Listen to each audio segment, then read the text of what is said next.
Hi అండి, welcome to కేడి. చిరరేగిన cyber మోసగాళ్ళు ఈ రోజుల్లో పేపర్లో చూస్తే కూడా కోట్లు పోగొట్టుకుంటున్నారు జనాలందరూ.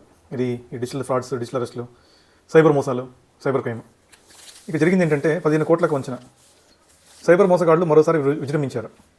ఇక్కడ బెళగావి జిల్లాలో కుందానగర్ పరిధిలో ఒక పారిశ్రామికవేత్త ఉన్నాడు, ఇండస్ట్రియలిస్ట్ అజిత్ గోపాలకృష్ణ, 81 years.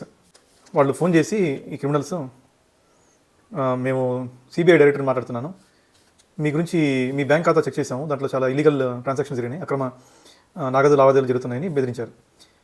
మీ బ్యాంక్ ఖాతా చిటీలో 25 లక్షలు మీరు పంపించారని వాళ్ళు చెప్పారు. అది నిజమే, అతను పంపించాడు 25 లక్షలు. ఇక్కడ నాకు అర్థం కాని విషయం ఏంటంటే, ఇంత బాగా వీళ్ళ క్రిమినల్స్కి ఎలా తెలుస్తుంది మన ట్రాన్సాక్షన్స్?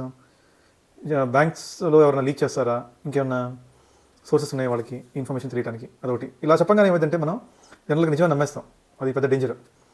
సరే, అతను చెప్పాడు, లేదు ఇది నా బిజినెస్ సంబంధించిన ట్రాన్సాక్షన్స్, 25 లక్షలు అన్ని లీగలే అని చెప్పాడు. సో తర్వాత మళ్ళీ వాళ్ళు మిమ్మల్ని డిజిటల్ అరెస్ట్ చేస్తున్నామని చెప్పేసి బెదిరించి ఆయన ఖాతా నుంచి 15.45 కోట్లు నగదును తన ఖాతాకు వదిలించుకున్నాడు ఎవరు క్రిమినల్.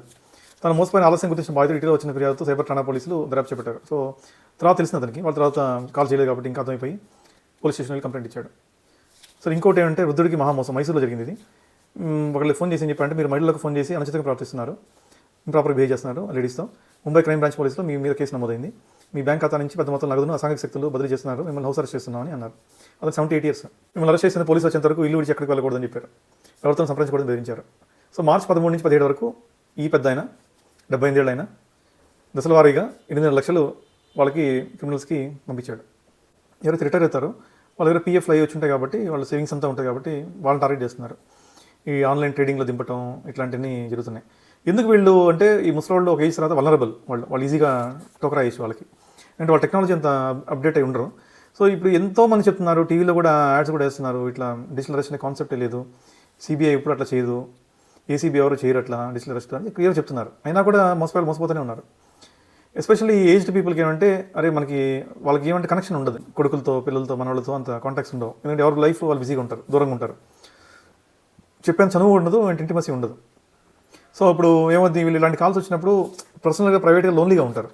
సో చెప్తే ఆయన పరుగు పోద్దామో, అనవసరంగా ఇబ్బంది పెడుతుంటేద్దామో పిల్లలు అని వాళ్ళు కూడా ఆలోచిస్తారు, పెద్దవాళ్ళు కూడా. సో దీన్ని ఆసరా చేసుకొని ఈ ఫ్రాడ్స్టర్స్ అంతా కూడా, ఈ క్రిమినల్స్ వీళ్ళకి ఫోన్లు చేసి ఈ డబ్బులు ఇట్లా లూటీ చేస్తున్నారు. సో ఏం చేయాలి అంటే, ఎవరన్నా కూడా డిజిటల్ అరెస్ట్ అని చెప్పినప్పుడు, ఇది డిజిటల్ అరెస్ట్ కాన్సెప్ట్ లేదు, భయపడాల్సిన అవసరం లేదు.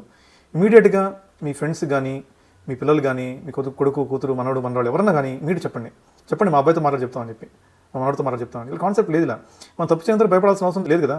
తప్పు చేస్తేనే కదా భయపడేది మనం. ఎందుకు భయపడాల్సిన అవసరం ఉంది?